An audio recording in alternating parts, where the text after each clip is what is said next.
Sure. There's two discussion action items this evening. The first one is a proposed job description for the school committee. So when there's a policy that you have related to new positions, and it is up to the school committee to approve new job descriptions. So the proposal here is for a director of diversity, equity, and inclusion. We've been talking about this for a couple of meetings now. It first came forward as part of the ESSER 3 plan with a different title under the Director of Social Emotional Learning and Equity. But as we worked through the job description and the roles and responsibilities, and when I say we, it was largely something that we did in the central office. Lucas weighed in and Paula weighed in. Both of their offices do a tremendous amount with both diversity, equity, and inclusion and social emotional learning. But as we worked through the job description, as we looked at job descriptions from some other communities, and we thought about the needs here in Franklin, we thought that a director of diversity, equity, and inclusion is more clear in terms of what we think our needs are in terms of supporting the entire organization. The director of diversity, equity, and inclusion would be a resource for students, a resource for faculty and staff, and a resource for administrators in terms of our overall goals of affirming diversity, promoting equity, and cultivating a culture of inclusion.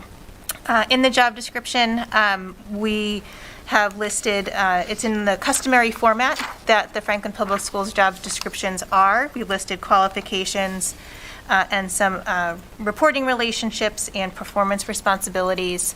And I did reach out to a few directors of diversity, equity, and inclusion. There are an increasing number of individuals serving in this role in districts across Massachusetts, and asked for their input as well in reviewing the job description.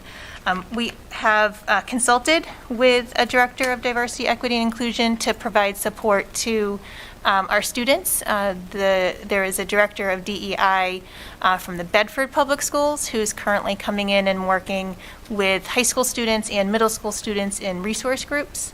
And so the idea there, I think what it does is it serves to point out one of the tangible needs and tangible responsibilities and opportunities that a director would then come in and assist us with. That's just one particular example. So tonight I'm asking for your approval for the new position. I would like to initiate a search to see if we can bring on a director this spring, perhaps as early as March 1st. However, I do also want to be patient and get the right person in the role, and so it may be a July 1 start.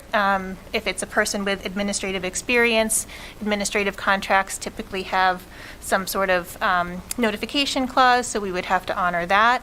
But having the job description approved would allow us to begin the recruitment and selection process. And so tonight I am asking and recommending approval of the new position job description of the Director of Diversity, Equity, and Inclusion as discussed. Is there a motion to approve the new position of Director of Diversity, Equity, and Inclusion as discussed? So moved. Second. All right. Are there any discussion, questions? Camille? None? Dave? Al? Nope. Dave? Yes. Through you, Madam Chair. Thank you so much. This is, such an important position that we have in Phil. Thank you for putting this together, Dr. Ahern. We want Franklin Public Schools to be as opening and inclusive and welcoming to everyone as possible. And so this is fantastic. I look forward to this. Just a couple clarifying questions. So in terms of carrying out the equity audit and this mission, so where are we right now in terms of doing that? Where does this fit into the grand scheme of that? Sure. So the equity audit is, we've received 3 quotes or proposals back to us that we're currently in the process of reviewing. This individual, I think it depends on when the timing of hiring occurs. This individual may be assisting us with some of the equity audit components, or if it's later, more towards July, using the equity audit and crafting kind of an actionable plan with the team from the recommendations that come from that audit. Okay, excellent. Yeah, thank you. And I think what you just mentioned sort of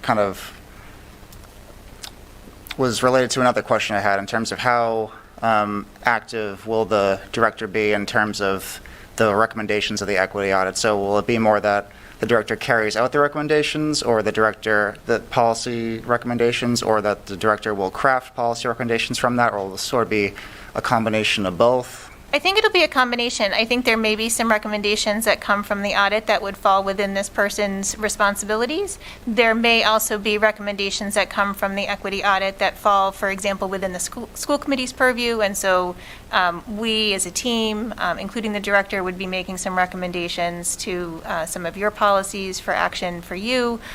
There could also be, from an administrative team perspective, some of the things that we need to do together, and the director would be facilitating or helping with that. So probably everything, direct responsibility, and then also advising, depending upon what the example is.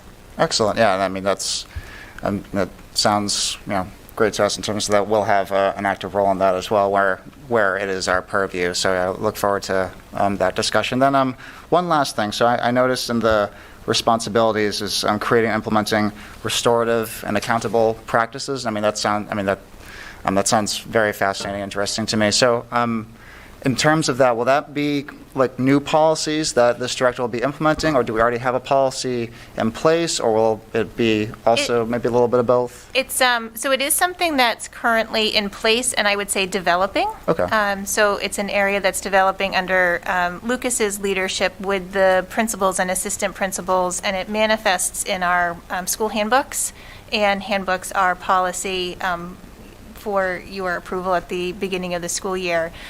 Lucas, do you want to talk briefly about that? I'll be brief in saying that we are in the process of implementing. A position like this really helps strengthen that. I think you heard a little bit about MTSS in Tier 1, Tier 2, Tier 3. Ms. Stokes referenced it as it relates to behavior, and that's an area where we see a need. So I can just say that having someone in this position to help us identify targets and look at our programming. And another area I would mention is with curriculum as well, and course selection, and really trying to look at an audit. I think that also plays in with Dr.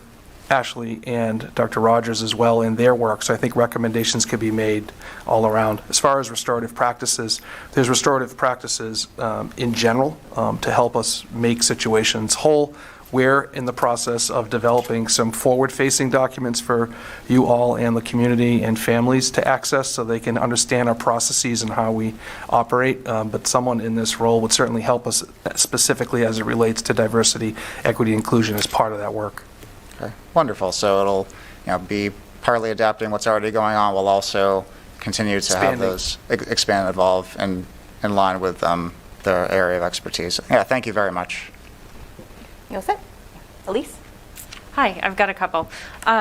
So there's some perceptions that we hear out in the community that we have too many administrators. So I guess just a question to ask why the decision was made initially to create another administration position instead of a position that works directly with students.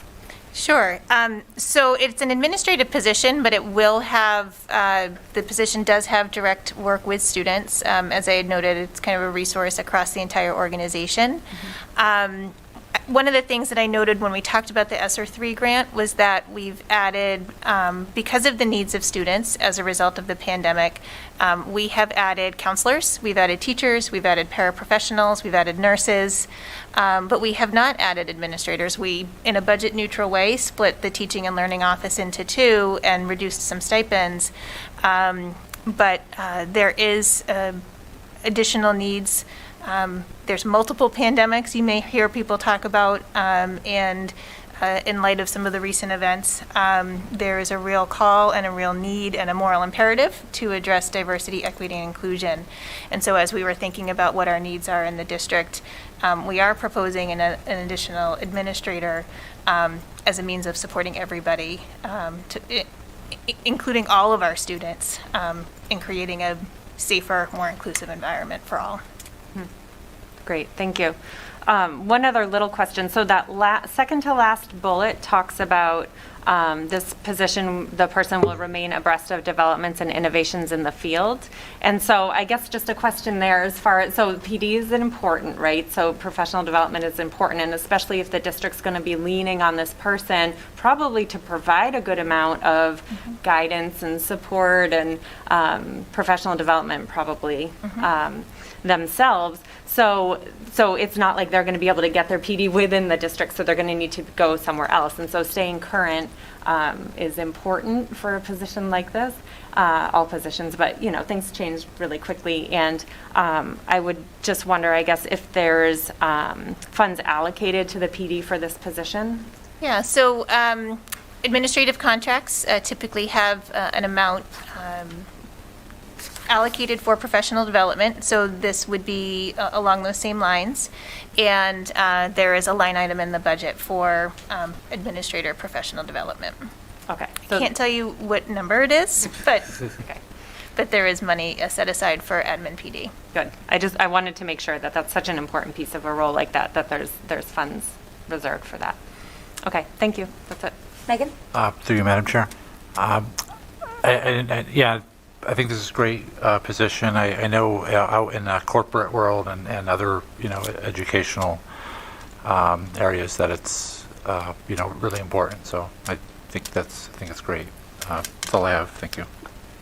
I did just have one question. I know that it says that it is going to be funded with the ESSER 3.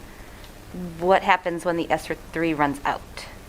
So I think, like many of the positions that we have talked about and planned, one of the things that we'll need to do together as a team with the committee is plan for future funding years.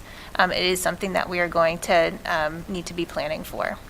All right, thank you. You're welcome. All right, so we have a motion and a second.